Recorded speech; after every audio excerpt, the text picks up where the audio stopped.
गांव के बिल्कुल किनारे पर एक पुराना टूटता हुआ घर था। लोग कहते थे वहां रात को रोशनी जलती है और अजीब आवाजें आती हैं। कोई भी शाम के बाद उस रास्ते से नहीं गुजारता था। एक दिन शहर से राहुल अपने दादाजी का घर देखने आया।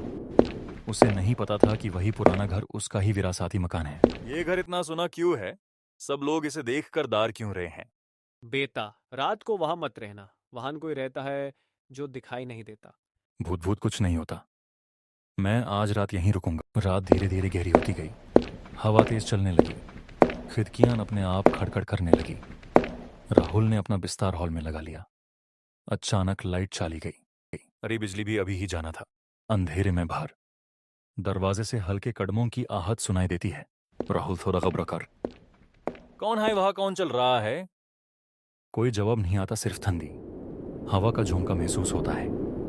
राहुल ने सोचा क्यों न भर जाके देखा जाए। जैसे वो भर गया तो एक अजीब सा इंसान, मानो कि एक भूत भर खड़ा हो। तुम कौन हो? ये मेरा घर है। राहुल थोड़ा घबरा कर। ये घर मेरे दादाजी का है, तुम कैसे कह सकते हो ये तुम्हारा है? मुझे धोखा दे दिया। मुझे यहाँ बंद कर दिया था। राहुल को याद आया कि गांव वाले कहते थे सालों पहले एक आदमी यहां गायब हो गया था। कोई नहीं जानता था कि उसका क्या हुआ। हवा और तेज हो गई। दरवाजा जोर से बंद हो गया। मैं तुम्हारी मदद करना चाहता हूँ। बताओ तुम्हारे साथ क्या हुआ? मेरे भाई ने पैसों के लिए मुझे यहीं मार दिया। मेरी लाश नीचे।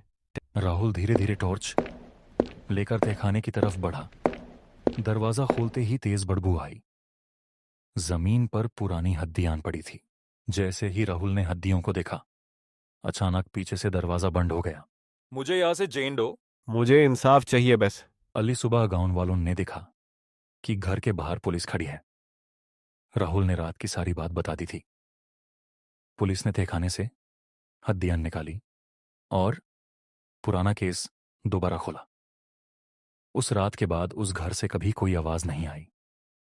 लेकिन कुछ लोग कहते हैं कभी कभी रात के अंधेरे में एक हल्की सी आवाज आती है। आवाज बहुत धीमी। शुक्रिया। शायद उस आत्मा को इंसाफ मिल गया था, या शायद वो अब भी किसी का इंतजार कर रही है।